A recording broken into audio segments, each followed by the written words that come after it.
ሰላም ጤና ይስጥልን ተመልካቾቻችን የቀጥታ ስርጭት ውይይታችን ጀምሯል። የዛሬ የዳጉ ውይይታችን ትኩረት የሚያደርገው በኢትዮጵያ ታምርት ንቅናቄ ሀሳብ ላይ ይሆናል። በተለይም ሰሞኑንም እንግዲህ በዚህ የኢትዮጵያ ታምርት ኤክስፖም ሲካሄድ ቆይቷልና ዛሬ ነው የሚጠናቀቀው። ስለዚህ ትኩረት አድርገን ውይይት እናደርጋለን። የዛሬ እንግዶቻችን አቶ ዳንኤል ኦላኒ በኢንዱስትሪ ሚኒስቴር የመሰረተ ልማትና ግብዓት ዘርፍ አማካሪ ናቸው። እንደዚሁም ወይዘሮ ሞና ጀማል የሚኒስትሩ አማካሪ ናቸው፣ የኢንዱስትሪ ሚኒስትር ማለት ነው። እኔ ተመስገን እንዳለ እናንተን ሀሳብ አስተያየት ጥያቄዎችንም የተከታተልኩ አብራችሁ ቆይታ አደርጋለሁ። አብራችሁ ቆዩ።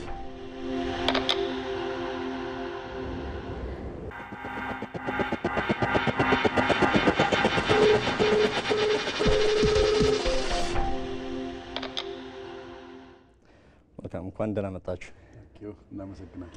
ዛሬ ውይይት የምናደርገው የኢትዮጵያ ታምርት ያው ሰሞኑን ኤክስፖ መካሄዱ ይታወቃልና እሱ ላይ ትኩረት አድርገን የተወሰኑ ሀሳቦችን እንለዋወጣለን። ግን ኢትዮጵያ ታምርት የሚለው ንቅናቄ ለብዙ ጊዜ ቆይታ አድርጓል። እንደው ሀሳቡ ላይ የተወሰነ ነገር ውይይት እናደርግና ወደ አሁን ወዳለው ኢቨንት ወይም ሁነት ትኩረት አድርገን ውይይት እናደርጋለን። እስኪ እንደው የኢትዮጵያ ታምርት በተለይ ንቅናቄው ከጀመረበት በኋላ ምን አይነት ለውጦች መጡ? ሀሳቡስ እንደው ምን ይዘቶችን የያዘ ነው? ኢትዮጵያ ታምርት እንዲህ ነው እንዲያ ነው ከማለቴ በፊት ምን ነበር ኢትዮጵያ ይሄ ንቅናቄ ሳይጀምር ምንስ ወደዚህ ገፋፋን የሚለው አንዳንድ ነጥቦችን ለማንሳት፣ አንደኛ ፋብሪካዎቻችን አምራች ኢንዱስትሪዎቻችን በጣም በዝቅተኛ አቅም ሲያመርቱ ነበረ። ከሀገሪቱ ጂዲፒ ውስጥ የማኑፋክቸሪንግ ድርሻ በጣም ዝቅተኛ ማለት ከ6 በታች ከአንዳንዴ 4 5 የሚሆንበት ጊዜ ነበረ። በዚህ ላይ ደግሞ እንደሚታወቀው የቅርቡ የዓለም ትውስታ የነበረው ኮቪድ ወረርሽንም ነበረ። በዓለም አቀፍና በእኛም ሁኔታ ደግሞ የጸጥታና የተለያዩ ያለመረጋጋቶች ይስተዋሉ ነበረ እና ይሄ ብቻም ሳይሆን የቅንጅት ችግርም ነበረ። አንዱ ያለመናበብ ድጋፍ ሲሰጥ የተለያዩ ችግሮች ይሄን ዘርፍ የተናበበ የድጋፍ አሰጣጥ አልነበረም። በዛ ላይ ደግሞ ኢትዮጵያ ሀብታም ሀገር ናት። ኢትዮጵያ ብዙ ጸጋ የሚገኝባት፣ ሰውን ስታይ አድዋን የሰራ ህዝብ ነው ያለው። የተፈጥሮ ሀብትን ስታይ ኢትዮጵያ ውስጥ የሌለ ማዕድን የለም። አየር ንብረት ስታይ ደግሞ በዓለም ጠቅላላ ላይ ያለው አየር ንብረት ኢትዮጵያ ውስጥ አለ። ሰው እንደመረጠ መኖር የሚችልበት ኢትዮጵያ ውስጥ ነው ማለት ትችላለህ። ፕላስ ይሄ ዘርፍ የፖሊሲ ትኩረት አልነበረውም፣ ፖሊሲም አልነበረው።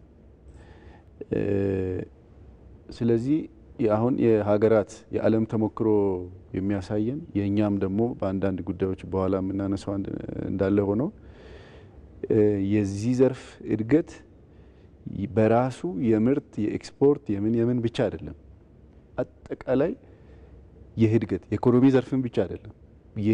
የአጠቃላይ የሀገሪቱ እድገት የዚህ ዘርፍ እድገት ነው። እያንዳንዱ አሁን ሴክተር ላይ ዘርፍ ላይ ለውጥ መጣ እንዲህ እድገት መጣ ምናምን ስል እኛ እዛ ውስጥ ራሳችን እያየን ምን ኮንትሪቢዩት አደረግን እያልን የምንሄድበት አምራች ኢንዱስትሪ ውጪ የሚያድግ ሀገርም የለም፣ የሚያድግ ዘርፍም የለም። በማህበራዊ ብትል የጤና አለ፣ መድኃኒት ይመረታል፣ የሄልዝ ኢኩፕመንትስ ይመረታሉ። ወደ ትምህርት ስትሄድ መጽሐፍ አለ፣ የትምህርት መርጃ መሳሪያዎች አሉ። ወደ ኮንስትራክሽን ስትሄድ የኮንስትራክሽን ኢንፑት አለ፣ ሲሚንቶ አለ፣ የተለያዩ ጉዳዮች አሉ። ለእድገት ኮንትሪቢዩት አደርጋለሁ የሚል ወደ ግብርና ስትሄድ ማሽነሪ አለ፣ የግብርና መሳሪያዎች አሉ፣ መካናይዜሽን ስትል ትራክተር አለ፣ ብዙ ነገር አለ።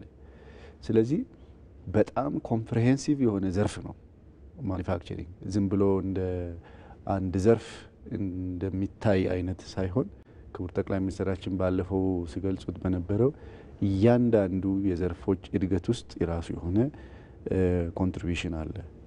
እንግዲህ ይሄ በጣም ችግሮች ብዬ የማምረት አቅም አጠቃቀምን የማኑፋክቸሪንግን ከጂዲፒ ድርሻ የኮቪድ የጸጥታ የቅንጅት ችግር ምናምን ብዙ ነገሮች አሉ ተዘርዝሮ የማያልቁና እነዚህን ነገሮች በመደበኛ አሰራር በሚኒስትራል የሆነ አንድ ሚኒስትሪ አቋቁሚ ያለው ብለ የምትወጣቸው ችግሮች አይደሉም።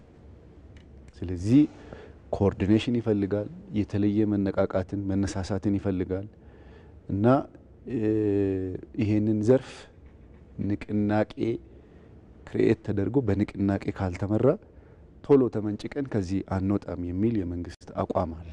አዲሱ የሪፎርም ሀሳብ በማኑፋክቸሪንግ ኢንዱስትሪ ዙሪያ መንግስት የያዘው የኢትዮጵያ ታምርት ንቅናቄን ተጠቅሞ የምንፈልጋቸው የ10 ዓመት ስትራቴጂክ እቅድ አለን እዛ ጋር ለመድረስ የምንፈልጋቸው ይህንን ንቅናቄ ተጠቅመን ነው የሚል መንግስት ፍርም ስታንድ አለ። ፕላስ በዘመናዊ ዓለሙ ደግሞ እኛ ተወዳዳሪ መሆን አለብን። WTO አለ፣ ድርድር ላይ ነን። አፍሴፍታ ኦልሬዲ አባል ብቻ ሳይሆን መስራች ሀገር ነን እኛ። ብሪክስ አለ፣ ሰሞኑ የዲፕሎማሲ ድል ተደርጎ በጣም ብዙ የተነገረለት ብሪክስ አለ። ሳውስ ሳውስ ኮኦፕሬሽን አለ እና በዛ ላይ ደግሞ የሀያላን ሀገራት ፍጥጫ አለ። ይሄ ሁሉ የምርት የክንድ ራስን የመቻል በልቶ የማደር ብቻ ሳይሆን ባርጌን የማድረግ አቅም ልትፈጥር የምትችለው በሁሉም ረገድ አምራች ኢንዱስትሪ መተኪያ የሌለው ነውና ስለዚህ ኢትዮጵያ ታምርት ንቅናቄ እነዚህን ነገሮች ያለፈውንም ባካፕ ለማስተካከል አሁንም የሀገሪቱን ተወዳዳሪነት ለመጨመር ያስፈልጋል ተብሎ የተቀመጠ የንቅናቄ መድረክ ነው ማለት ይቻላል። ንቅናቄው እንግዲህ ወደ ስራ ከገባ ከ3 ዓመት በፊት በክቡር ጠቅላይ ሚኒስትራችን ተከፍቶ የተጀመረ ንቅናቄ ነው። በሁሉም ዘርፍ በራሱ ብቻ ሳይሆን በሁሉም ዘርፍ ለውጥ እያመጣ ያለው ንቅናቄ ነው። በሁሉም በግብርና ብትለው ግብርና ስንዴ ጨመረ፣ ምርታማነት ጨመረ፣ ፕሮዳክቲቪቲ ጨመረ ተብሎ አሁን በብዛት የሚነገረው ሄደ ጥናት ስታደርግበት የማኑፋክቸሪንግ ኢንዱስትሪ አሻራ አለበት። የቱሪዝም ስታይ፣ የኮንስትራክሽን ስታይ፣ ሲሚንቶ ባለፉት ዓመታት ታስታውስ እንደሆነ እንደ ወርቅ ይታይ ነበር። ሲሚንቶ ማኑፋክቸሪንግ ኢንዱስትሪ የማምረት አቅም አጠቃቀሙ ሲጨምር ያን ያህል ጋብ ብሎ ሁሉም ሰው አሁን ሲሚንቶን እንደ ማንኛውም ኖርማል ምርት የማየት ደረጃ የደረሰው ዝም ብሎ ከላይ ወይ ደግሞ ከሰማይ የወረደ እንትን ሳይሆን ተሰርቶ የመጣበት ስራ ነው። አቅርቦትና ፍላጎት ወደ መጣጣም የተቃረበበት ሁኔታ ስላለ አቅርቦትና ፍላጎት መጣጣም ብቻ ሳይሆን አንዳንድ ምርቶቻችን ኤክስፖርትም የማድረግ አሁን ለሚ ሲሚንቶ ፋብሪካ ወደ ስራ ሲገባ የነበረውን የሲሚንቶ ገበያ በጥፍ ጨመረ። በጥፍ ሲጨምር አሁን ሎካሉን ሳቹሬት አድርጎ የውጭ ገበያን ያፈላለጉና ኤክስፖርት ማድረግ የጀመሩበት እንትን ነበር። ታስታውስ እንደሆነ በኮቪድ ጊዜም የጤና ኢኩዊፕመንት እንደ ማስክ አይነት እንደ ሳኒታይዘር አይነት መጀመሪያ ከውጭ ይመጡ ነበር። በጣም ከፍተኛ እጥረት ነበረ። ከፍተኛ እጥረት ከነበረ መኖሩ ብቻ ሳይሆን ታስታውስ እንደሆነ ያኔ ማስክ የማምረት አቅማችን ከፍ እስኪል ድረስ ሻሽ ነገርም ቢሆን አፋችሁ ላይ አርጋችሁ ሂዱ ሲባል ነበር። ያ ሁሉ ታሪክ ተመልሶ ለሀገር ውስጥ በቂ የሆነ ምርት ተመርቶ ወደ ዩጋንዳ፣ ሩዋንዳ ማስክና ሳኒታይዘር ኤክስፖርት ማድረግ ጀምረን ነበር እና ይሄ በዚህ መልኩ በንቅናቄ መልኩ ካልተመራ ከርቡ ይረዝምብናል ማለት ነው። ቶሎ መድረስ የምንፈልገው ጋር ስለማንደርስ የንቅናቄው አስፈላጊነት አንዱ ይሄ ነው። መጣለ ወደ ንቅናቄውም ከዛ በኋላ የመጡ ለውጦች ያነሷቸው ሀሳቦች አሉ። ወደ ቀደም ሲል የነበሩ ገፊ ምክንያቶችን ግን በተወሰነ ደረጃ አሁንም ስንመለከተው ቀደም ሲልም ለዚህ ለኢንዱስትሪው ከግብርና መር ወደ ኢንዱስትሪው የመሻገርን ሀሳብ በተደጋጋሚ ያው ሲነገርም የነበረ ነው። ግን ወደ ተግባር ሲገባበት ብዙ አልታየም ነበረ አሁን በምናየው መልኩና ቀደም ሲል በተለይ በዚህ መልኩ ያልገባንባቸው ችግሮች ምን ነበሩ? በተለይ ይሄ እንደ የዘርፉ በራሱ ጎልቶ እንዳይወጣ ችግር ሆኖበት የቆዩ ምክንያቶች ምን ነበሩ ማለት እንችላለን? እሺ በጣም እናመሰግናለን። ኢቢሲንም በዚህ ልክ እንደ ሚኒስትር መስሪያ ቤትም በግሌም በቅድሚያ አመሰግናለሁ ይህን እድል ስለሰጣችሁን። ያው የኢትዮጵያ ታምርት መነሻ ገፊ ምክንያቶችን በተወሰነ መልኩ ባልደረባዬ አንስቷቸዋል።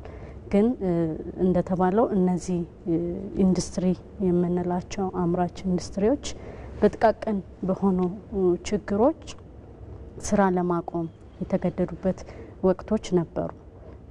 እንደተባለው የፖሊሲ እና ስትራቴጂዎችም በምን መልኩ ነው የት ለመድረስ ምን መስራት አለብን የሚሉ ሁኔታዎች ተቀምጠው በዛ ልክ የምንሄድባቸው ሁኔታዎች ስላልነበሩ ሁሉም በራሱ በሚመስለው እየሄደ የነበረበት ሁኔታ ነው ያለውና እንዲሁም ቅንጅት የምንለው በጣም ማነቆ የነበረበት ሁሉም ባለድርሻ አካላት የጋራ መግባባት ላይ ደርሶ ለአንድ ሀገር ለአንድ አላማ የሚሄድበት ሳይሆን ሁሉም መሳሳብ አንዱ አንዱን ተጠያቂ እያደረገ የሚሄድባቸው ሁኔታዎች በብዛት መኖራቸው እንዳልከው የምናስበውን ያህል በፍጥነት ማለት ነው ልንሄድ እንችላለን። ግን ፈጥነን መሄድ ካልቻለን አሁን ካለው ዓለም ጋር ተወዳድረን መድረስ የምንፈልግበት ላይ ልንደርስ አንችልምና በዛ ልክ መሄድ ያልቻልነው በዋናነት የነበረው ቅንጅት በጣም የላላና የእርስ በርስ መጠላለፎችን የሚመለከት የነበረና ምርታማነታቸውም ሲባል እንደነበረው ከ50% በታች ወደ 46.6% አካባቢ የነበረበት ነው። መሻሻል የሚገባቸው ችግሮች ሳይፈቱ ረጅም ጊዜ የሚቆይበት ተጠያቂነትን ያሰፈንበት ሁኔታ ባለመኖሩ ፈጥነን እንዳሰብነው መሄድ እንዳችል አድርጎናል። ይህም የኢትዮጵያ ታምርት ንቅናቄን እንድንጀምር ምክንያት ሆኖናል ማለት ነው። ከዚህ በኋላ ነው የአዳዲስ ሪፎርሞች እየመጡ ነው ለውጦችን የምናይባቸው ተስፋዎች እያየን ያለንበት ሁኔታ ላይ ነው ያለነው ማለት ነው። ከዛ በኋላስ በተለይ ወደዚህ ወደ ኢትዮጵያን ታምርት የሚለው ንቅናቄ ከመምጣታችን በፊት ለዚህ ዝግጁ እንዲሆን ያው ንቅናቄ በፊት ዝግጁነቶች ምን ነበሩ? በተለይ ወደዚህ ከመገባቱ በፊት ቀደም ሲል የነበሩ ችግሮች ነበሩ እንደተባለው እነዚህ ችግሮችን ፈቶ ነው የተገባው ወይስ በንቅናቄ ውስጥ ይፈታሉ ተብሎ ነው የተገባበት? እንዴት ነበር ሂደቱ? እንግዲህ በጣም ብዙ ችግሮች ቅድም እንደነበሩ ስናነሳ በአንድ ጀንበር እንደ መብራት ፕሬስ አድርገን የምትመልሳቸው አይደለምና ለነዚህ ችግሮች አንደኛ በጣም ረጅም ጊዜ መውሰድ የለባቸው ለመፈታት፣ ሁለተኛ መፈታት ላይ የጋራ የመንግስታዊ አቋም መኖር አለበት። ይሄ ሁለቱም ተግባቦት ነበረ። ስለዚህ አንድ የንቅናቄ ስትሪንግ ኮሚቴ በክቡር ጠቅላይ ሚኒስትሩ ፎርም ተደረገ።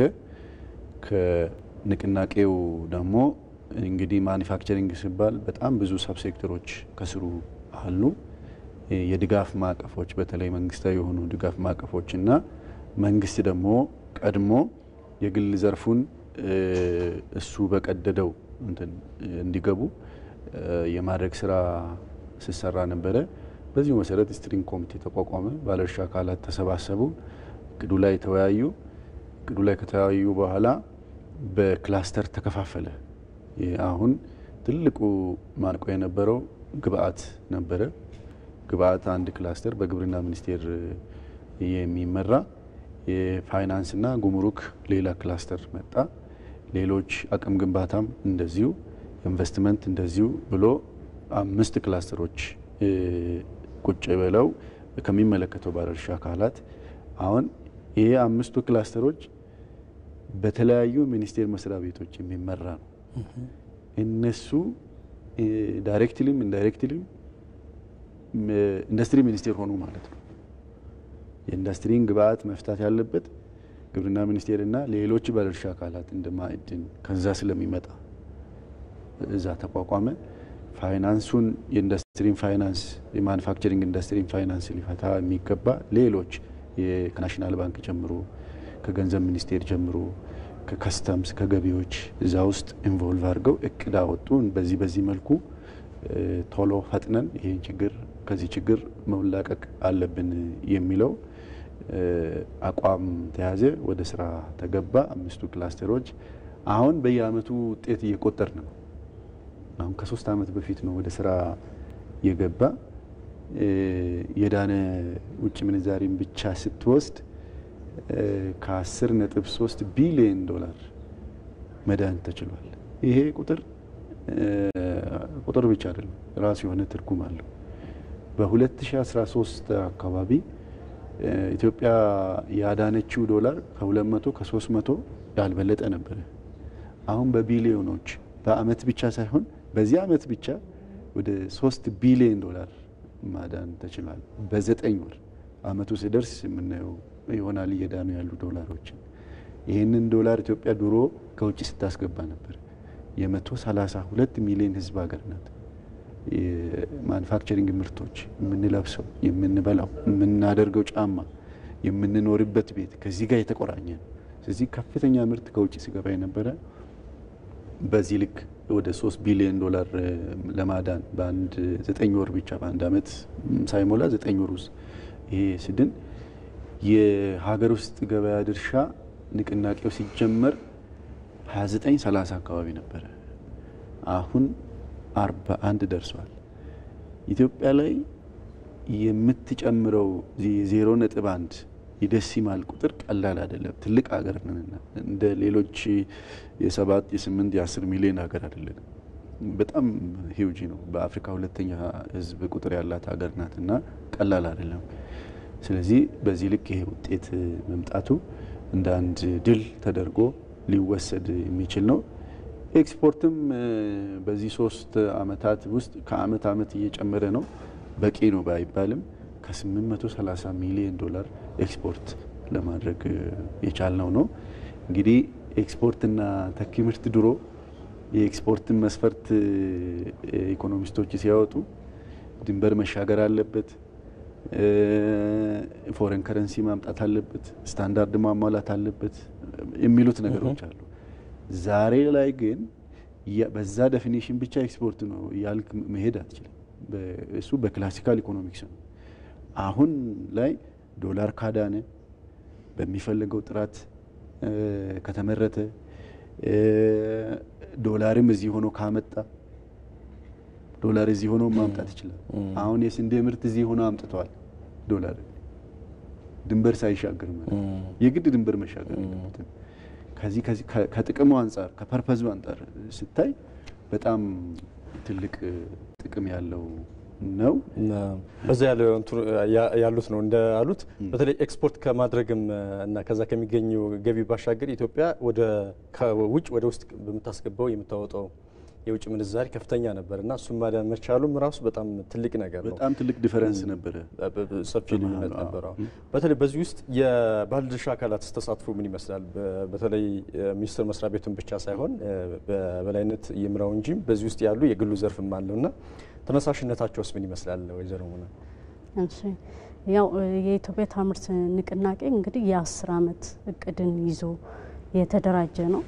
የተለያዩ 5 ክላስተሮችን በስሩ ይዞ አሁን እንደ ጽሕፈት ቤት ደረጃ የራሱን አደረጃጀትና ባለሙያዎችን አሰማርቶ ያለበት ሁኔታ ላይ ነው ያለው። እንግዲህ በእነዚህ ክላስተር ውስጥ ያሉት ባለድርሻዎች በአጠቃላይ የአምራች ኢንዱስትሪ ዘርፉን የሚደግፉ የሚያበረታቱና የተለያዩ አገልግሎቶች የሚሰጡ ተቋማት አሉ። የገንዘብ ሚኒስቴር አለ፣ ጉምሩክ ኮሚሽን፣ ባንኮች አሉ። የተለያዩ አገልግሎት ሰጪ የመብራት ኃይል፣ የግብርና ሚኒስትርም እንደዚሁ የተካተተበት ነውና እነዚህ ባለድርሻዎች በዋናነት እነዚህን ስትሪንጎች እንደ ሰብሳቢ ሆነው በመያዝ በስሩ የሚነሱ ችግሮችን በጋራ የሚፈታበትና ባለቤት የመሆን እንግዲህ የመጀመሪያው 3 አመታት የኢትዮጵያ ታምርት ንቅናቄ አዌርነስ የመፍጠር ስራዎችን ነው በትኩረት ሲሰራ የነበረው። እስከ ወረዳ ድረስ ወደ 168 የሚደርሱ መድረኮች ተካሂደዋል። በእነዚህ መድረኮች የኢትዮጵያ ታምርት አላማው ምንድን ነው፣ ምን ለማሳካት ነው፣ ማን ባለቤት ነው፣ ምን ሚና አለው የሚሉ ሀሳቦች ላይ ግንዛቤዎች የተፈጠሩበት ነው እና በነዛ ግንዛቤዎች መሰረት ፌዴራል ላይ ኦልሞስት አሁን እንደ አንድ የሆነበት በተለይ አሁን ደግሞ የአምራች የናሽናል አምራች ካውንስሉ ተቋቁመው እነዚህ ዋና ዋና የምንላቸው ባለድርሻዎችን እንደ ባለቤት አድርጎ ቀጥታ ችግሮቹ የሚነሱበትና ዋናው ኃላፊ ጋር ደርሶ ቶሎ የሚፈታበት ሁኔታ ነው ያለው። በክልሎችም የፌዴራልን ምሳሌ ወስደው በየራሳቸው ስትሪንግ ኮሚቴዎች እነዚህ መሬት አቅራቢ የሆኑ የክልል ኃላፊዎች ያሉበት ፋይናንስ አካላት ያሉበትን የራሱን አደረጃጀት ፈጥሮ ቶሎ ቶሎ ችግሮች እየተፈቱ የሚሄዱበትና አሁን ላይ ወደ 837 የሚደርሱ ኢንዱስትሪዎች በዚህ 3 አመት ውስጥ ወደ ስራ የገቡበት በጣም በጥቃቅን በሆነ ችግር አቆመ የነበሩ ኢንዱስትሪዎች ወደ ስራ የገቡባቸው ሁኔታዎች ናቸው ያሉት እና አሁን ባለቤት ሆነዋል ወደ ምንልበት ደረጃ ላይ ደርሰናል ማለት ነው። እንግዲህ በተለይ የዚህ የአምራቹ ዘርፍ አስፈላጊነትን በተመለከተ ጠቅላይ ሚኒስትር አብይ አህመድም በዚህ ላይ ሀሳባቸውን ሰጥተው ነበር። ሰሞኑንም እንደዚሁ ጉብኝት አካሄደው ነበርና በተለይ የማምረቻው ዘርፍ ለሁሉም ዘርፎች ትኩረት ለተሰጠባቸው ዘርፎች ይህ ዘርፍ ካላደገ ውጤት ሊመጣ እንደማይችል የራሳቸውን ሀሳብ ሲያነሱ ነበርና እስኪ ያሳቸውን ሀሳብ ሰምተን መለስ ብለን ደግሞ ሀሳባችን እንቀጥላለን። በተለያዩ ሰብ ሴክተርስ ስንከፍል አንዱ ጎልቶ የወጣው አምራች ኢንዱስትሪ ነው። አምራች ኢንዱስትሪ በራሱ እንዲያድግ ብቻ ሳይሆን አምስቱ የኢኮኖሚ ምሰሶ ተብለው የተለዩ ጥቅል ኢንዱስትሪዎችን ድልድይ ሆኖ ማዘመን፣ መቀየር፣ ማሳደግ እንዲችል ታሳቢ ተደርጎ የተዘጋጀ የ10 ዓመት የብልጽግና እቅድ ነበረን። በዚህ እቅድ ውስጥ ግብርናን እንደ አንድ ምሰሶ ስንወስድ አምራች ኢንዱስትሪው ድልድይ ሆኖ ግብርናን ለሀገር ውስጥ ፍጆታና ለውጭ ገበያ አቅራቢ መሆን በሚችል መልክ ይቀይረዋል የሚል እሳቤ ነበረን። ሁለት ምሳሌዎች ከግብርና ሴክተር ለማንሳት ኢምፖርት እናደርግ የነበረውን ስንዴ በሀገር ውስጥ ምርት መተካት ስናስብ አምራች ኢንዱስትሪው ትራክተር፣ ፓምፕ፣ ድሪፕ ኢሪጌሽን ያመርታል በሚል እሳቤ ነበር። በኢትዮጵያ ውስጥ በርካታ ማሽኖች መገጣጠም ማምረት የሚያስችል አቅም እየጎለበተ ሲመጣ ለአመታት እስከ $1 ቢሊዮን ገደማ ለኢምፖርት ስናወጣ የነበረውን የስንዴ ምርት በሀገር ውስጥ ለማምረት አስችሎናል። በሀገር ውስጥ ማምረትና መተካት ብቻ በቂ ስላልነበረ የግብርና ሴክተር ኤክስፖርቱን ማሳደግ አለበት የሚል እሳቤ ስንይዝ ድልድይ ሆኖ ያን ሴክተር ያንቀሳቅሳል ብለን ያሰብነው አምራች ኢንዱስትሪ ነው። ሁላችሁም እንደምታውቁት ቡና በኢትዮጵያ ኤክስፖርት ረዘም ላለ ጊዜ ውስጥ ከፍተኛውን ድርሻ ሲጫወት ቆይቷል። የቡናን ምርታማነት ለማሳደግ አምራች ኢንዱስትሪው ለችግኝ ፕላስቲክ ማምረት ካልቻለ፣ ለኢሪጌሽን ቲዩቦች ማዘጋጀት ካልቻለ፣ መልቀሚያ መኮትኮቻ ማሽኖች ማምረት ካልቻለ ቡና ብቻውን ማደግ አይችልም። ዘንድሮ 400,000 ገደማ ቶን ቡና ለውጭ አገር ገበያ ውለን በኢትዮጵያ ታሪክ ለመጀመሪያ ጊዜ $2 ቢሊዮን ገደማ ገቢ አግኝተናል። ይሄ ከአምናው እንኳን ሲወዳደር $1.4 ቢሊዮን ነበር አምና ቡና ያስገባ ነው። ዘንድሮ $2 ቢሊዮን ገደማ ሆነ ማለት ለውጡ ሲጀመር ከነበረበት 700 ሚሊዮን ገደማ ወደ 3 እጥፍ ያደገ እንዲሆንና ግብርና አንዱ የእድገታችን ምሰሶ ሆኖ እንዲቆም ያደረገው አምራች ኢንዱስትሪ ነው። በሁለተኛነት በምሰሶነት የወሰድነው ማይኒንግ ነው። ማይኒንግ በጥቅሉ ኢንዱስትሪ ውስጥ የሚያርፍ ቢሆንም እንደ አንድ ምሰሶ አምራች ኢንዱስትሪው ድልድይ ሆኖ ሽግግር ያረጋግጥለታል የሚል እምነት ነበር። ሁላችሁም እንደምታውቁት ኢትዮጵያ በተፈጥሮ ሀብት የታደለች ሀገር ናት። በርከት ያሉ የማይኒንግ ሀብት አላት። አሁን ዓለም የሚጠቀምበት የባትሪ ሮ ማቴሪያል ሊቲየም እኛ ሀገር ውስጥ በስፋት ይገኛል። ለብረት አይረን ኦር ይገኛል።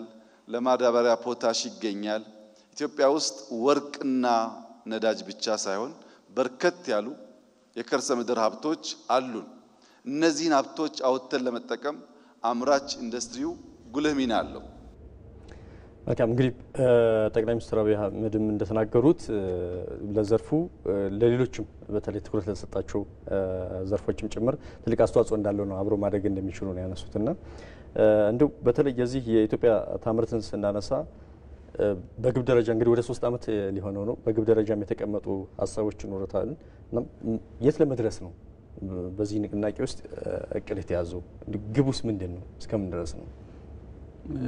ንቅናቄው በ10 ዓመት ውስጥ ይጠናቀቃል ተብሎ ነው የሚታሰበው። ከ10 ዓመት በኋላ ደግሞ አሁን በምንሄድበት ሳይሆን ሌላ መልክ ጊዜው በሚፈልገው ልክ ወቅቱን የዋጀ እንቅስቃሴ ይመጣል ተብሎ ነው የሚታሰበው። በ10 ዓመቱ ውስጥ ግን የሚታሰቡት ቅድም በ9 ወር 3 ቢሊዮን ዶላር ተካን ብለን የምናወራው ወይ ደግሞ አሁን የደረስንበት 41% የሀገር ውስጥ ገበያ ድርሻ ማኑፋክቸሪንግ ኢንዱስትሪው ይዟል ብለን የምናወራው ያኔ 41 ወደ 60% እንዲሆን ነው። እዛም ሳይደርስ ሊከናወን ይችላል። ይሄ ንቅናቄ ከተቀጠለ ክቡር ጠቅላይ ሚኒስትሩ አሁን ንግግሮቻቸው ውስጥ የምናየው ነገር ሰው አትኩሮ ማየት ያለበት ብዬ ነው የማስበው። ባለድርሻ አካላትን አንደኛ አመስግነዋል። ሁለተኛ ቀጣይ ከዚህ በላይ የተሻለ ርብርብ ማድረግ ይጠበቅባቸዋል ነው ያለ። አሁን ያለ መብራት ኃይል፣ ያለ ፋይናንስ ድጋፍ፣ ያለ መሰረተ ልማት እነዚህ ማኑፋክቸሪንግ ኢንዱስትሪዎች ያድጋሉ ብሎ አይታሰብም። ስለዚህ የስካሁኑ አፈጻጸሞቻችን የስካሁኑ ድሎቻችን አመሰግናችኋለሁ። ቀጣይ ደግሞ ይሄንን አድቫንስ አድርጋችሁ እንድትሄዱበት የሚል ጥሪ ያለው ንግግራቸው ውስጥ አይተ ከሆነ ፕላስ አሁን ቀላል አይደለም የምንለው ምክንያት አንዱ በዚህ 3 ዓመት ውስጥ ማኑፋክቸሪንግ ኢንዱስትሪ አይቶ የማያውቀውን ገንዘብ አግኝቷል። ብድር በቂ ነው እያልኩ አይደለም። ከድርሻ አንጻር አሁን በዚህ 3 ዓመት በፊት ንቅናቄ ከተጀመረ ጀምሮ 222 ቢሊዮን ብር ፋይናንስ አክሰስ ቱ ፋይናንስ አግኝቷል። በየአመቱ በትንሹ 500 ቢሊዮን የግብአት መግዣ ዋጋ አግኝቷል። ዶላርን አግኝቷል። አንዳንድ ግብአቶቻችን እዚህ እስከምናመርት ከውጭ ማምጣታችን ስለማይቀር አብዛኛው እነዚህ ዶላሮች ደግሞ የዋሉበት ዝርዝሩን ብታየው ከካፒታል ዕቃ ፋይናንስ ጋር የተያያዙ ናቸው። የማሽነሪ ግዢ ናቸው እንጂ ምርት አይደለም። አሁን 18 ቢሊዮን ኢምፖርት አደረገች ኢትዮጵያ ሲባል ገባ ብለህ ስታየው እዚህ መጥቶ ቫልዩ የሚጨምር እሴት ተጨምሮ ስራ የሚፈጥር አንዱ ማሽን ሌላ ማሽን የሚወልድበት እና ቫልዩ አዲሽን ላይ ፎከስ ያደረገ ምርቶች በዚህ ንቅናቄ የተነሳ እየገቡ ነበር ሀገር ውስጥ። ይሄ እንዳውም ከዚህ በኋላ ነው ውጤቶቹን ደግሞ እያየ የምትሄደው። መልቲፕላየር ኢፌክት አላቸው። ራሳቸውን በራሳቸው እያባዙ የሚመጡ ባህሪ ያላቸው ማሽን ሲመጡ እና ይሄንን ስታይ ቀላል አይደለም። በዚህ 3 ዓመት ውስጥ እንግዲህ ማኑፋክቸሪንግ የሚፈጥር የስራ እድል እንደ ሰርቪስ አይደለም፣ ወቅታዊ አይደለም፣ ቋሚ ነው። ሰስቴን የሚያደርግ ስራ ነው የሚፈጥረውና ከ950 ሺህ ብር ከ950 ሺህ ሰው ቋሚ የስራ እድል የፈጠረበት የሰው ኃይል የስራ ያገኘበት እድል ስላለ ይሄ በቀላሉ ልታይ የሚችል አይደለም። ከንቅናቄው የተነሳ ደግሞ 4% አልፎ የማያውቅ የአመታዊ የማኑፋክቸሪንግ እድገት አሁን 10% አድርጓል። በዚህ አመት ክቡር ጠቅላይ ሚኒስትሩ በዚህ ንግግራቸው እንደገለጹት በዚህ አመት መጨረሻ ላይ 13% ያድጋል ተብሎ ነው የሚጠበቀው። 13% ማለት አንደኛ ያለፈው ፐርሰንቴጅ ስትወስደው ከ4 ሲያድግ ከነበረው አይደለም። ከ4 በኋላ 10 አድጓል፣ ከ10 በኋላ ከ8 አድጓል፣ ከ8 በኋላ 10 አድጓል። ከዛ በኋላ ራሱ 1% ራሱ የድሮ 4ቱን እያጠፈ ነው የሚሄድ ማለት ነው። በዚህ አመት 13 ካደገ በዚህ ፍጥነት ከሄደ አሁን የደረስንበት የማምረት አቅም አጠቃቀም 61% ነው። ያኔ 46 ነበር፣ 46% ነበር። እያመረተ አይደለም። ኦልሞስት በጣም በዝቅተኛ አቅም አጠቃቀም ነው የሚያመርተው። ከዚህ የተነሳ በ10 አመት መጨረሻ ላይ አሁን እንደ 10 አመት ስትራቴጂክ እቅድ መሰረት 85 ይደርሳል የማምረት አቅም አጠቃቀሙ። የሀገር ውስጥ ገበያ ድርሻ 60% ይደርሳል ተብሎ ይጠበቃል። እነዚህ የኔ እንግዲህ መንግስት በዚህ ልክ አቅዶ ግራውንም ቀኙንም አስቀምጦ እዛ እንደርሳለን ቢልም እዛም ሳይደረስ ሊሳኩ የሚችሉ ቁጥሮች ናቸው። በዚህ ቀድሞም ልናሳካቸው የምንችሉ ቁጥሮች ናቸው። በተለይ እነዚህን አሁን ያነሱልኝን ዘርፎችንም ከማሳደግ አንጻር በተለያየ መልኩ የምናየው ነው።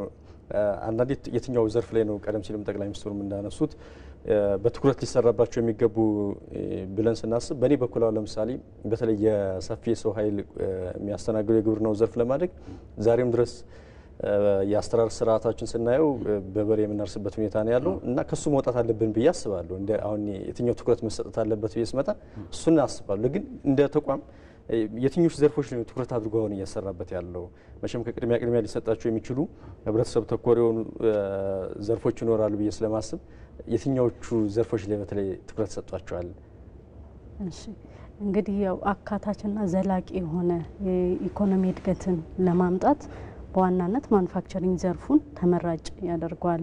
አሁን ላይ ኦልሞስት የዓለም አደጉ የምንላቸው ሀገራት ራሱ ወደ ማኑፋክቸሪንግ ዘርፍ ፍላጎት እያሳሉ ያለበት ሁኔታ ነው ያለው እና እንደ ኢትዮጵያ ስናይ በጣም ሰፊ የሆነ መሬት ያላት የሚሰለጥን የሰው ኃይል ያላት ገበያዋ በጣም ሰፊ የሆነ አማራጭና ደግሞ ተስማሚ የሆነ የኃይል ምንጭም ያላት ሀገር ናት እና እቺ ሀገር ያው የስራ እድሉን እናስቀድማለን። ምክንያቱም በመጀመሪያው የአምራች ዘርፍ ላይ ፖሊሲያችንም ስትራቴጂዎችንም ትኩረት የሚያደርጉት የነበረው ሰፊ የሆነ የስራ እድል መፍጠርን ነው። እነዚህ ጨርቃ ጨርቅ፣ ቆዳ የምንላቸው ዝቅተኛ የሆነ ኢንቨስትመንት ግን ሰፊ የሆነ የስራ እድል የሚፈጥሩት ወይም ላይት ማኑፋክቸሪንግ ብለን የምንላቸው ላይ ትኩረት እናደርጋለን። በቀጣዮቹ ግን እነዚህን እያሳደግን ለነዚህ ቴክኖሎጂና ኢኖቬሽን በተለይ አሁን ላይ በጣም የሚያስፈልግበት አለማችን ወደ አንድ እየሄደች ያለችበት ሁኔታ ነውና እነዛን ቴክኖሎጂዎች ሊያሟሉ የሚችሉ ፈጠራን ትኩረት ያደረጉ በጣም ሄቪ ሰፊ ኢንቨስትመንት የሚጠይቁ ዘርፎች ላይ እየገባን የምንመጣበት ሁኔታዎችን ነው በፖሊሲያችንም በስትራቴጂያችንም ያስቀመጥ ነው። ቀድሞ በነበረው ስትራቴጂ ወይም ፖሊሲ የምንለው ሞሮፍ ኤክስፖርትን ፎከስ እናደርግ ነበረ። አሁን ላይ ግን ሁለቱንም ባላንስ ያደረገ ምክንያቱም ከምትልከው በላይ እያወጣህ ከመጣ ያ ምንም ያን ያህል ገቢ ለማሳደግ የማይችልበት ሁኔታ ስለሚፈጠር ተኪ ምርቱም እንደ ኤክስፖርቱ እኩል ትኩረትና ድርሻ እንዲኖሩ የማድረግ ስራዎችን ትኩረት አድርገን እንሰራለን። ትክክል ነው። በተለይ አሁን የዚህ በንቅናቄ ውስጥ ያው ዘርፉ ከማደጉ ባሻገር ልክ እንደ ሌሎች ሀገራት አሁን አንዳንድ ሀገራት እንደው ወደኛም ቢመጣ ብለን የምንመኘው ነገሮች አሉ። ለምሳሌ ብራንድ የመፍጠር ሁኔታዎችን ስናየው ትልልቅ ኩባንያዎች አሏቸው። ልክ አንዱ እንደውም በኩባንያቸው ምክንያት ወይም በታዋቂ ምርቶቻቸው ምክንያት ሀገራቸውንም የሚያስተዋውቁበት የራሱ የሆነ እንደ ቱሪዝም ብለን የምንወስደው ነው እና ልክ እንደዛ ብራንድ በመፍጠር ደረጃ እንግዲህ በኢትዮጵያ የተመረተ ሲባል በዛው ልክ በጥራትም በብዙ ነገሩም የተሻለ ሆኖ ሲገኝ በዛው ልክ የሀገሪቷም የምትታወቅበት እድልን ይዞ ይመጣል። እንደ ጃፓን እና ኮሪያን ስናነሳ አብሮ የሚመጡልን ምርቶቻቸው አሉና በዛ ልክ እንዴት ነው ብራንድ እየፈጠርን ያለ ነው? ከወዲሁ ያ ፎከስ አድርገን የምንሰራቸው ኢትዮጵያ ቅድም መግቢያ ላይ እንዳልኩት ፖሊሲ የአምራች ኢንዱስትሪ ፖሊሲ አልነበራትም። ስለዚህ ፖሊሲው የተቀረጸበት በዚሁ በንቅናቄ ጉልበት ነው። አንዱ ፖሊሲ ውስጥ የተቀመጡት ዋና ጉዳዮች መካከል የተኪ ምርት ጉዳይ ነው። ከፖሊሲው የመነጨ የተኪ ምርት ስትራቴጂ ተቀርጿል። ተኪ ምርት ስትራቴጂው እንግዲህ በይበልጥ ሀገር ውስጥ ቶሎ መተካት ያለብን ተብሎ ከህዝባችን አንጻር ፎከስ የተደረገ 96 ምርቶች አሉ። 96 ምርቶች ውስጥ የምግብ አለ፣ የጨርቃ ጨርቅ አለ፣ የብረታ ብረት አለ። በተለይ ማሽነሪ ላይ ፎከስ ያደረገ ቅድም ሙና እንዳለችው የቴክኖሎጂ አለ እና የቅድሚያ ሰተናቸው ፎከስ አድርገን የምናለማቸው እና የምንደግፋቸው ሁኔታዎች ይኖራሉ። የጨርቅ፣ የአልባሳት፣ የሌዘር እና ሌሎች ጉዳዮች አሉ። እንግዲህ እነዚህ ኢትዮጵያ በጣም በሚያሳዝን ሁኔታ የህፃናት ምግብ ከግብጽ ነው ስታስገባ የነበረው። ግብጽ ከየት አመጣች? ከየትም አላመጣችም። ከኛ ውሃ ከአባይ ግድብ ከአባይ ውሃ የሚሄድ በዛ ግን ፕሮሰስ የማድረግ ብቻ ነው የሚሰሩት። እኛ ለምን እሱን አልቻለም?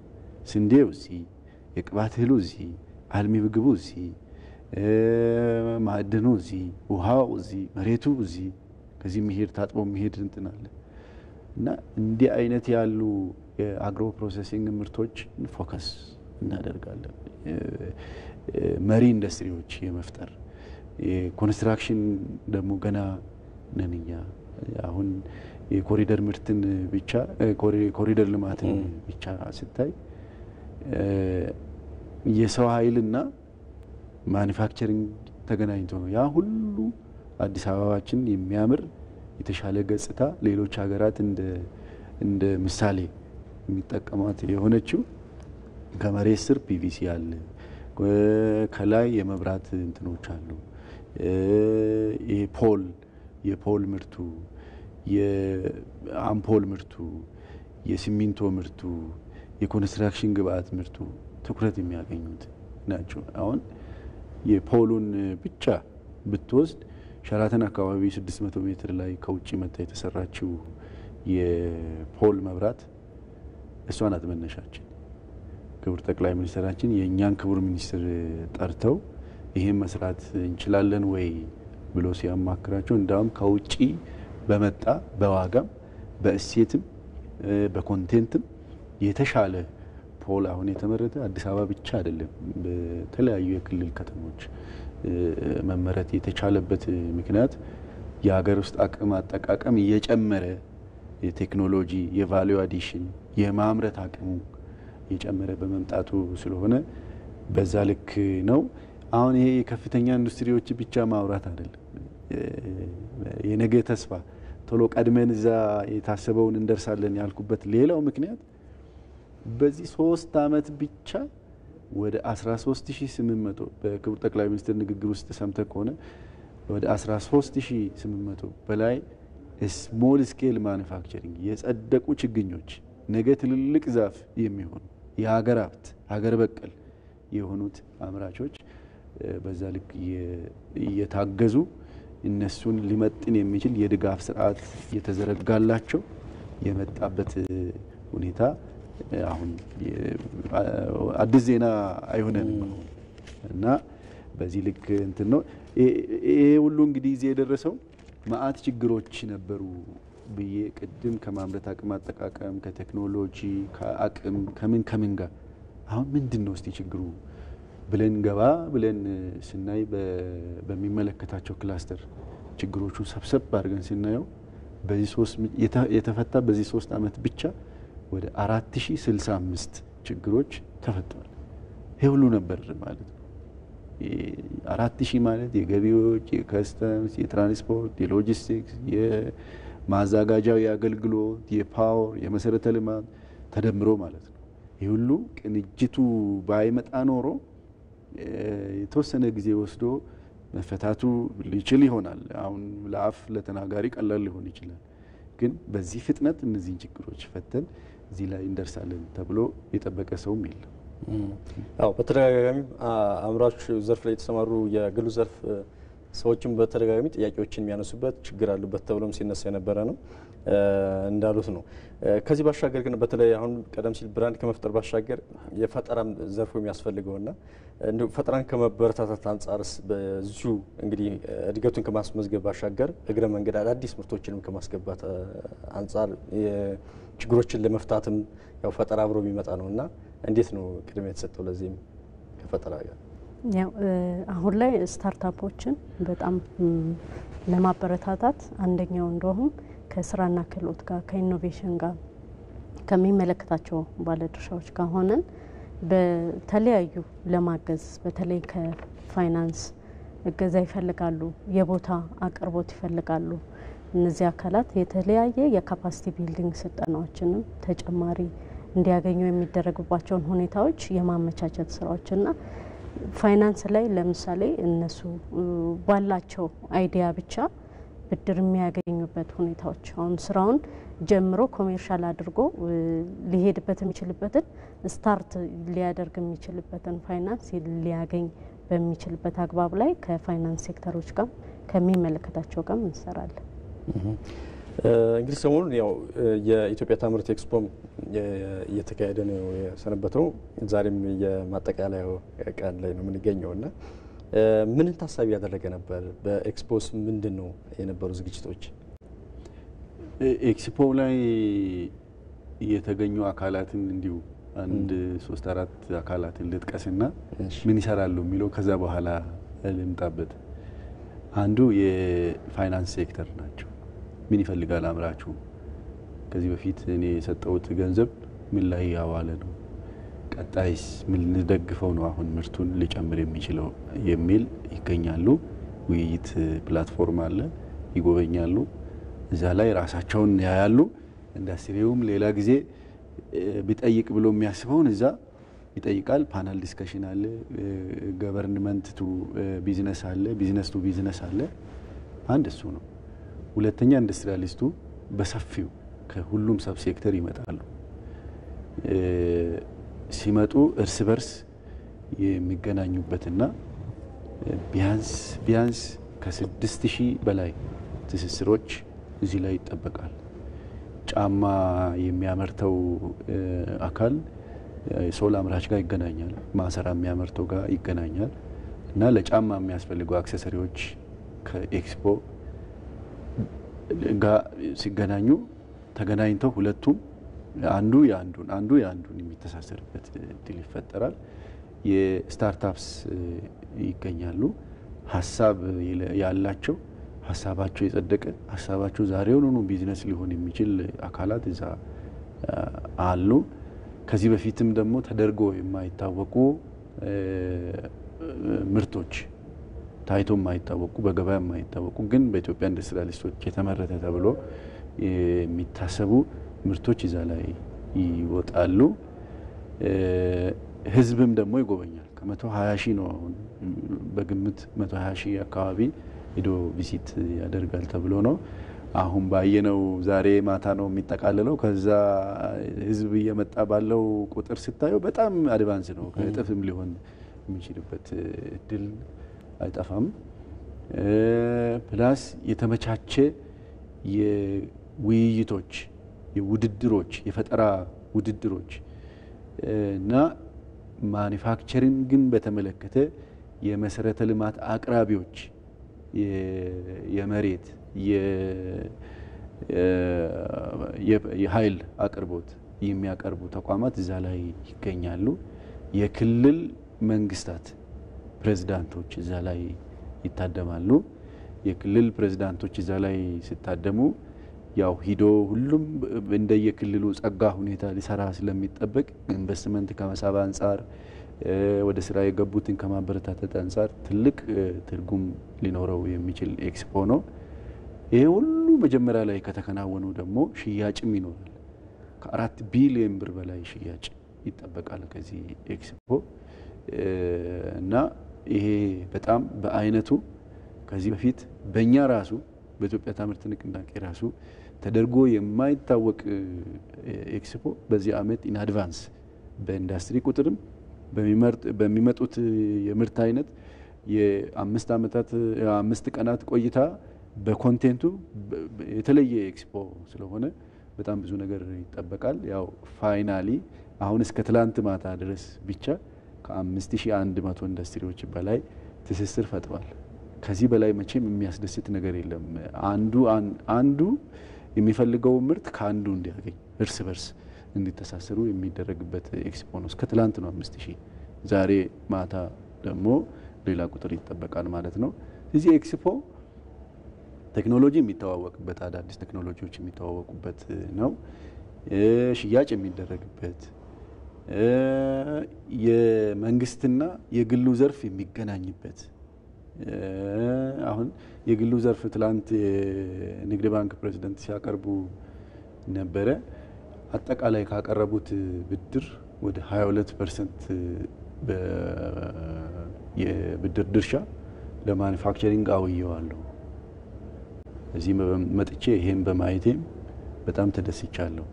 ቀጣይ ይሄን ቁጥር ማሻሻል እንደሚጠበቅብኝም ተረድቻለሁ ብለው ነው የተመለሱ በኦፊሻሊ ቀጣይም ራሱ ቃል እየገቡ ነው እና በጣም ፕሮሚሲንግ ነው እና ኤክስፖ ዝም ብሎ የተለመደ የሽያጭ እና ትንንሽ የተለመደ ኤክስፖ ሳይሆን በአይነቱ በኮንቴንቱ ሰፋ ያለ ለሁሉም ባለድርሻ አካላት ትልቅ ሜሴጅ ሊሰጥ የሚችል ኤክስፖ ነው። ስመለከተው በተለይ ቀደም ሲል ባለድርሻ አካላትን በአንድ መድረክ ለማገናኘት በጣም አድካሚ እንደነበረ አውቃለሁና ለአምራቹ ዘርፍ እና ደግሞ ለግሉ ዘርፍ ለባለሀብቶችም ጭምር በአንድ ላይ አግኝተው ጥያቄዎቻቸውን ለማንሳታቸው ትልቅ አንድምታ እንዳለው አስባለሁና እንዴት አዩት ዘርፉን? ኦልሞስት አብዛኛውን ነገር ዳንኤል አንስቶታል።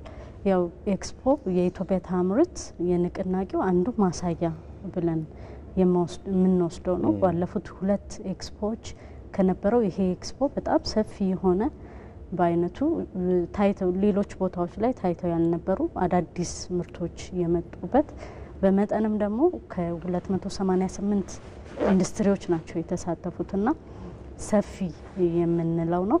እንዳልከው ጥያቄዎቻቸውን ቀጥታ ለዋናው ኃላፊ ነው እያቀረቡ የሚወያዩበት ፓናል ዲስከሽኖቹ 5ቱንም ቀናት የተለያዩ የአምራች ችግሮችን ሊፈቱ የሚችሉ አገልግሎትን ለማሳለጥ የሚረዱ የፋይናንስ ችግሮችን አክሰሶችን ለማቅረብ ግብአትን እንደዚሁ ትስስር ለመፍጠር የሚረዱ ውይይቶች ናቸው በ5ቱም ቀን የነበሩት። በነዛ ውይይቶች ላይ ጥያቄዎችን ማንሳት ይችላሉ። ምን ስራዎች አሉ የሚለውንም ተረድተው የሚሄዱበት መድረኮች ናቸው። እንግዲህ ሰፊ ውጤትም የሚገኝበት እና ብዙ ትውውቆች እርስ በርስ መተዋወቆች አብዛኛው ሰው ሲያይ እንደውም ይሄ ኢትዮጵያ ውስጥ የሚመረት ነው ወይ የሚለው ጥያቄ የሚበረታበትና ገጣጣሚ ኢንዱስትሪዎች በስፋት የታዩበት ኤክስፖ ነው። በተለይ ቀደም ሲልም ሲነሳ የነበረው ተቋማትም ጭምር የመንግስትም ተቋማትም ጭምር በአንድ ላይ ሆነው የማይሰሩበትን ሁኔታዎች እንደ ችግር ሲነሳ የነበረውና አሁን ደግሞ ሌሎችም ባለድርሻ አካላትም ጭምር እንደዚሁ በጋራ ሆነው የሚሰሩበት መፍትሄ የሚሰጡበት አጋጣሚን እያየን ነውና ይህ ለዘርፉ ምን አንድምታ አለው? ለዘርፉ አሁን ትልቁ በዓለም ባንክ ጥናት መሰረት የኢንዱስትሪ ወይ ደግሞ የማኑፋክቸሪንግ ኢንዱስትሪ ማነቆ የሚባለው 33% ፋይናንስ ነው። አሁን በአንድም በሁለትም በፓናል ዲስከሽንም በውይይትም በቪዚትም በጉብኝት ያልተሳተፈ የሀገራችን የፋይናንስ ተቋም ያለ አይመስለኝም። አፌ ሞልቼ የምናገረው። ስለዚህ ይሄ በራሱ ኢንዱስትሪው አሁን የሆነ ቦታ ሆነ ኢትዮጵያ እንዲናት እንዲነች እንዲኖ እንዲያ ነው ምናምን የሚባሉ እንትኖችን ወጣ ስትል ከዚህ ስትወጣ ትሰማለህ። እሱን ስትሰማ ራስን ያማል ችግር ስለሆነ ኤክስፖውን ደግሞ ሪል የሆነ ኢትዮጵያን ደግሞ መተዚህ ያለ ምንም ነዳጅ ያለ ምንም ሶላር ያለ ምንም ዊንድ ኤሌክትሪክ ሊያመነጭ የሚችል አነስተኛ ኢንዱስትሪ ኤክስፖ ላይ ሲታደም ምንም ያለ ምንም ወጪ ስታይ ከዚህ በላይ እንግዲህ ፈውስ ነው ይሄ ማለት ነው። በጣም ፈውስ ነው። ፕላስ አዳዲስ ምርቶችን በእኛ ደግሞ በእኛ ብቻ ሳይሆን ሌላ ጊዜ እኮ ፎሬን ዳይሬክት ኢንቨስትመንት ኢትዮጵያ ውስጥ አምርቶ ሜድ ኢን ኢትዮጵያ የሚለውን የማስተዋወቅ ስራ እሱ አንድ ስራ ነው። አሁን በእኛ ኢንዱስትሪያሊስቶች ብቻ ይሄ ሲመረት እኔ ከዚህ በላይ ምን በጣም ደስታ የሚሰማህና ትልቅ ተስፋ ሰጪ የሆነ ወደፊትም ኢትዮጵያ ምን ይዟት ነበር ከዚህ በፊት ያስብልሃል። ምንድነው ያዛት?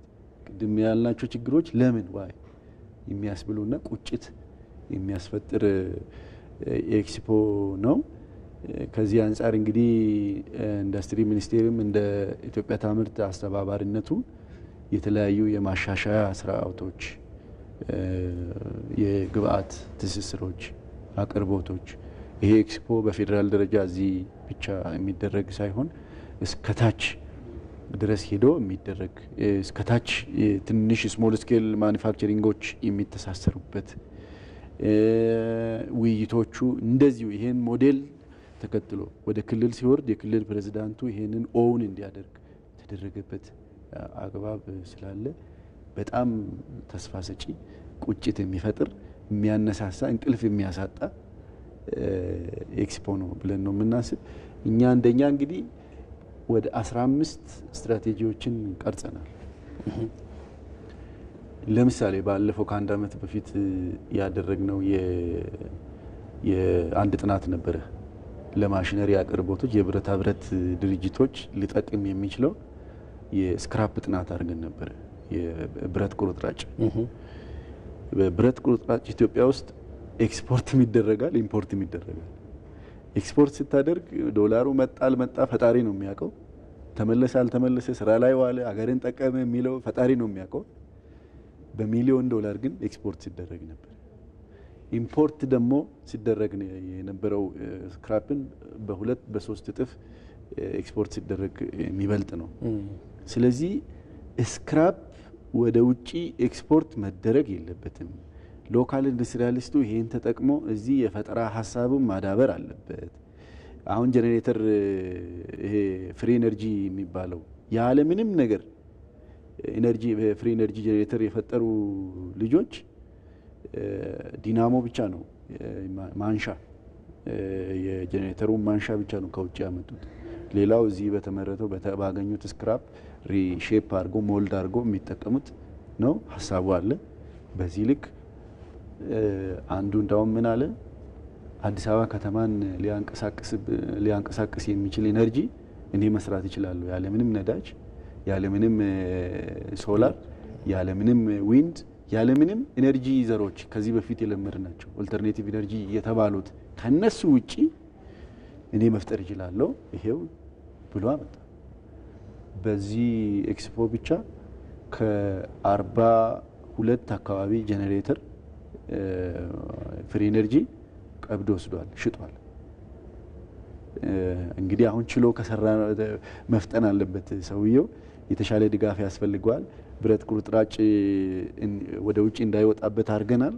እዚህ ሀገር ውስጥ ደግሞ ሌሎች የፋይናንስ እና ሌሎች የመሰረተ ልማት ድጋፍ ያስፈልጋል። ከዚህ ደግሞ እኛ ተከትለን የምንደግፍ ስለሚሆን ሌሎች ምርቶችም እንደዛው። በጣም የሚገርም ደግሞ አካል ጉዳተኛ ነው ኢትዮጵያውያን መሆኑ ብቻ አይደለም። አካል ጉዳተኞች የሚሰሩት ምርት እንዴት ነው የሚሰሩት? በቃ እስከ መጠርጠር ሁላ የምትደርስበት እንትን አለ። ደግሞ ሄደ ሲያብራራላችሁ ፈታፈታ አድርገው ሲያሳይ በቃ በጣም ደስ የሚል እንትን ነው። ትፈወሳለህ ስትጨነቅ ሄደ እሱን ስታይ የሆነ የሚሰማ ነገር አለ። የጥጥን ጨርቃ ጨርቅ ቁልፍ ዋና እንትኑ ጥጥ ነው። ጥጥን በተመለከተ ከገበሬ እስከ እኔና አንተ እስከምንለብስ ድረስ የተዘጋጀ ፓኬጅ አለ። ስትራቴጂው ተጠናቋል። አሁን ወደ ስራ ገብቷል። ከዚህ በኋላ ምን ነው የሚጠበቅ? አሁን ያየነው እድገት ብርቃችን አይሆንም ማለት ነው። በጥፍ እጥፍ ራሱን መልቲፕላይ ያደረገ የሚሄድበት አለ። የትስስር ስትራቴጂ አለ። ተኪ ምርት ቅድም እንዳልኩት 96 ምርቶች ለብቻ ተለይተዋል። አሁን ሁሉንም ምርቶች ማምረት ስለቻልክ ብቻ አታመርትም። ኮምፓራቲቭ አድቫንቴጅ የምታገኝበትን ነው የምታመርት።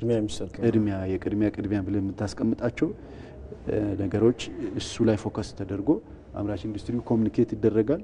እሱም የመንግስት ትኩረት አቅጣጫና ይሄ ከፓብሊክ አንጻር ምንድነው የሚፈልጉት የሚል ህንት ታገኝበታል።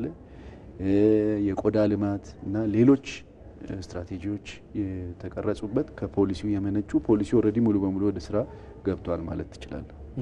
በተለይ ብዙ ዘርፎች ነው ያሉት፣ ግን ወደዚህ ዘርፍ ሊገባ የሚፈልግ አንድ የግሉ ዘርፍ የግሉ ባለሀብት ምን ማበረታቻዎች አሉት? እንዴ ወደዚህ ልምጣ ቢል ወደዚህ መስክ ልሰማራ ቢል የተለየ ማበረታቻው ምንድነው?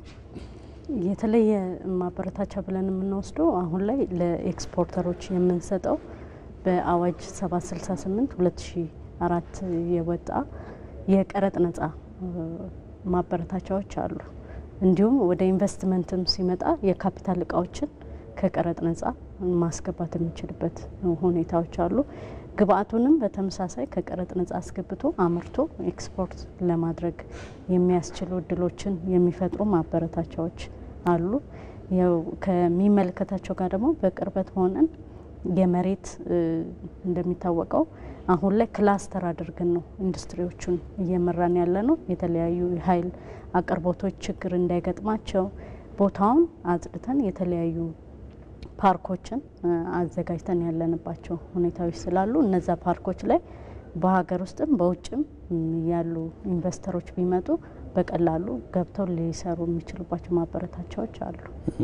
በተለይ ቀደም ሲል ብዙ የኢንዱስትሪው ማምረቻው ዘርፍ እንደ ጥያቄ ሲያንሱ የነበሩት የመሬት እና በተለይ የኃይል አቅርቦትን በተደጋጋሚ ሲነሳባቸው የነበሩ መስኮች ናቸውና አሁን በውይይታችሁ እንደዚሁ በመድረኮችን በኤክስፖም በነበሩ ሂደቶች በሚመለከታቸው አካላትም ጭምር ተገኝተው ለዚህ ሀሳባቸውን ሲያካፍሉ ነበርና በእርግጥ በተግባር አሁን ምን እዛ ዘርፍ ላይ ምን ለውጥ አለው?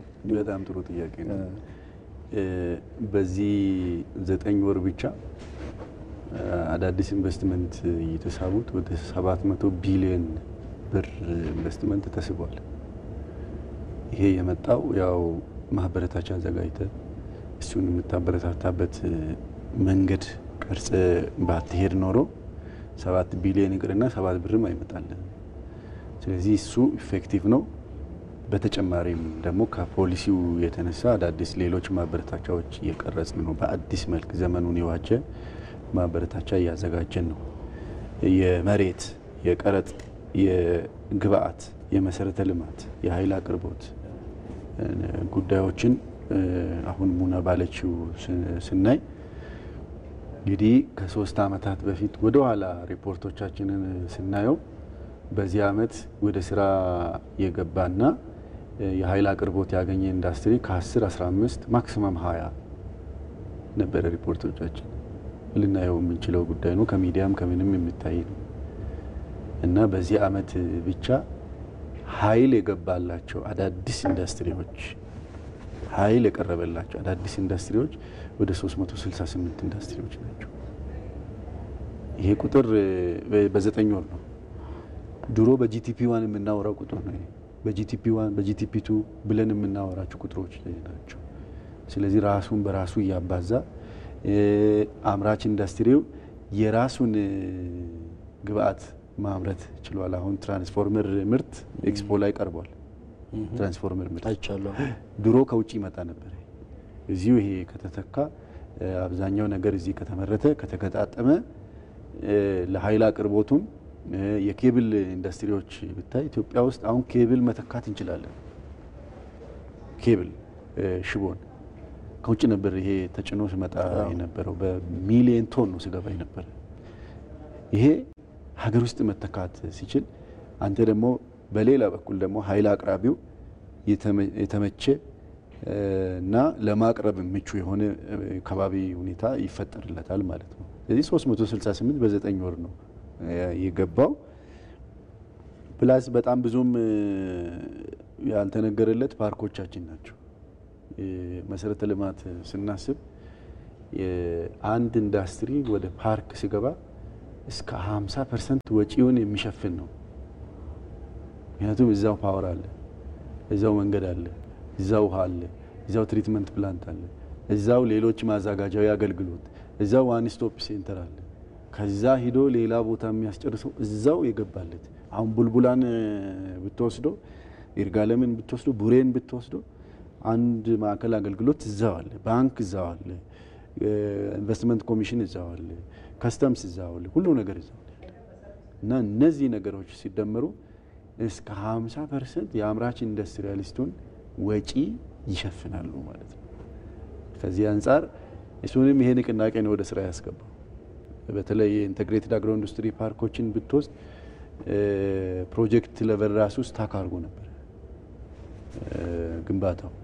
ከፓርኩ በዘለለም የገጠር ሽግግር ማዕከላት አነስተኛ ፓርክ ሊባሉ በሚችሉበት መልኩ ከዛ በስተጀርባም ያሉ እንዲያልቁም ያደረገው ይሄው ሪፎርም ነው።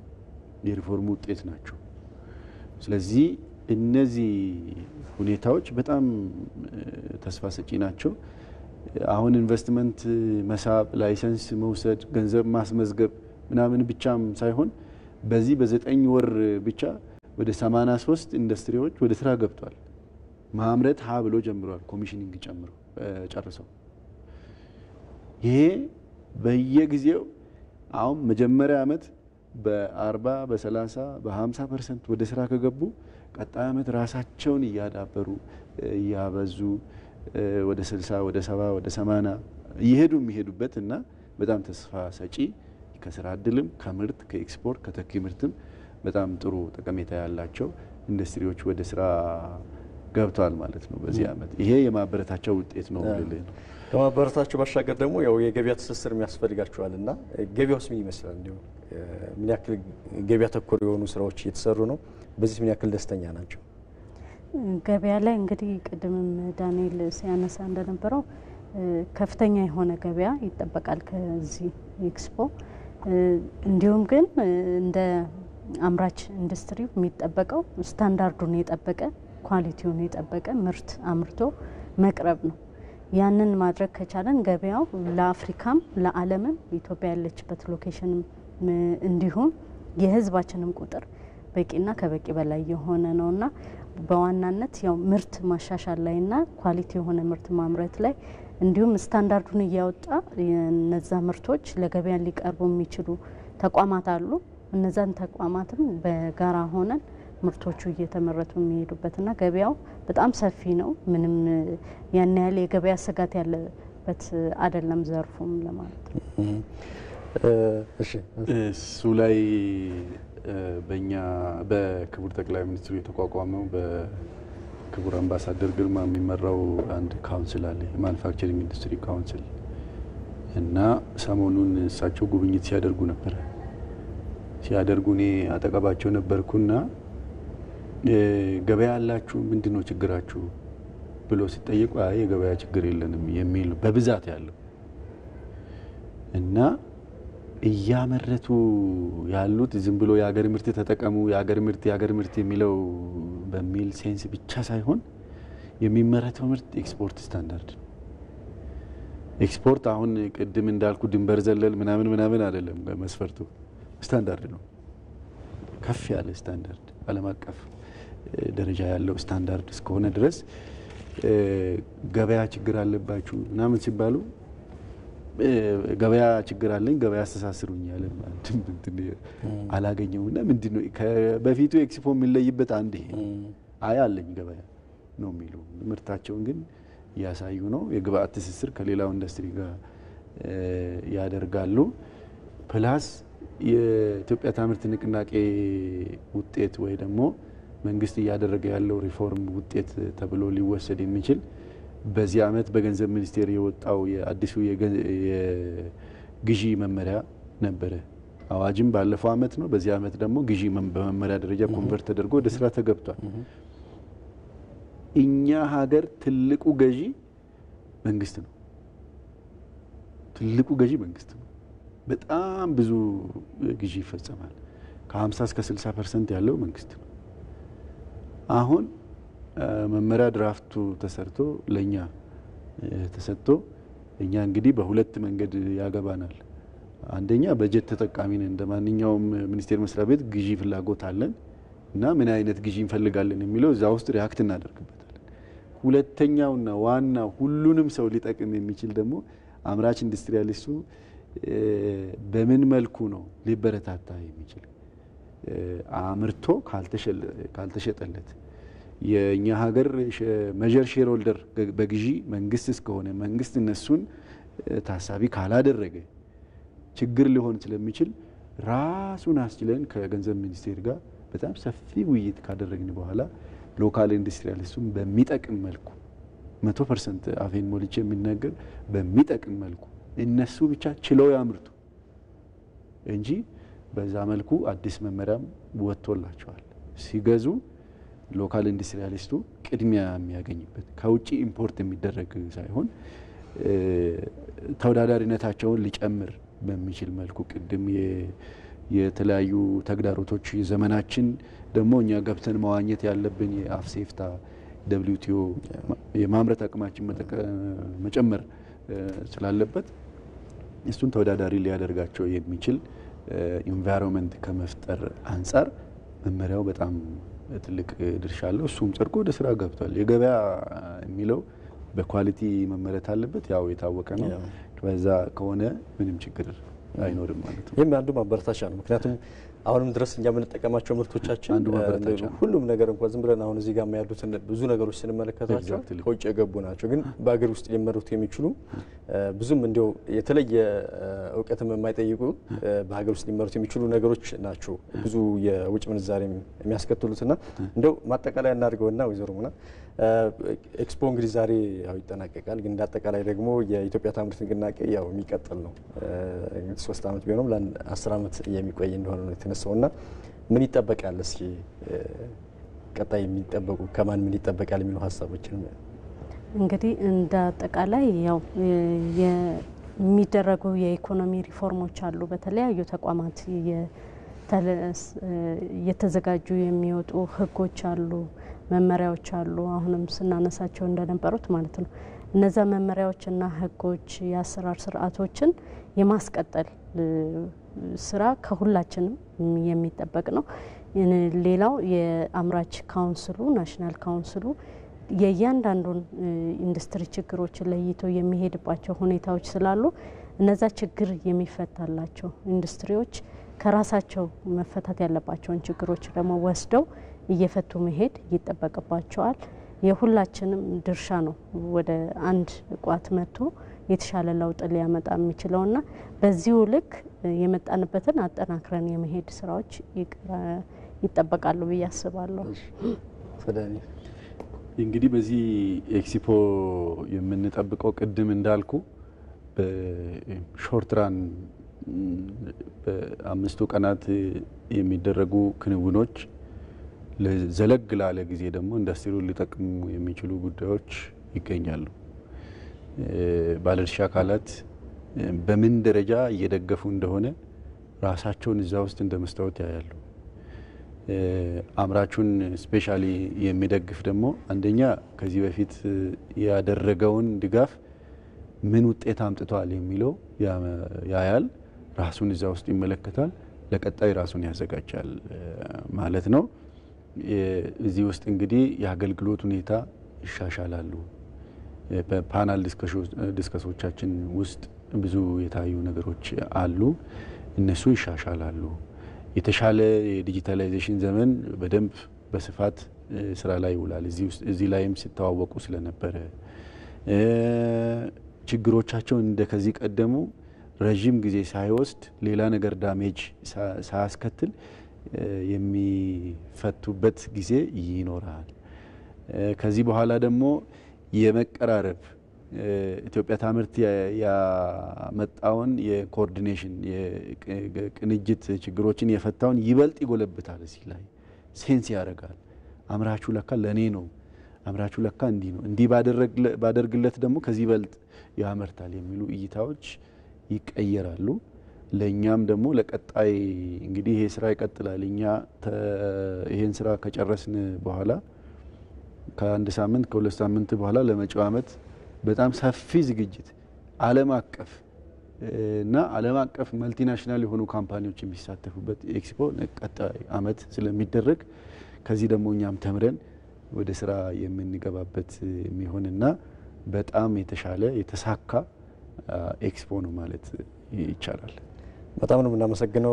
ጥሩ ውይይት ነው ያደረግነው። የኢትዮጵያ ታምርት ኤክስፖን አስመልክተን ነው ውይይት ያደረግነው። አቶ ዳንኤል ኦላኒ በኢንዱስትሪ ሚኒስቴር የመሰረተ ልማትና የግብዓት ዘርፍ አማካሪ፣ እንደዚሁም ወይዘሮ ሙና ጀማል የሚኒስትር አማካሪ ለነበረን በጣም ነው የማመሰግነው። በጣም እናመሰግናለን። ተመልካቾቻችን የዛሬው የዳጉ ውይይት ይሄን ይመስላል። ከውይይቱ ጋር ተመስገን እንዳለ ነበርኩ። ሰላም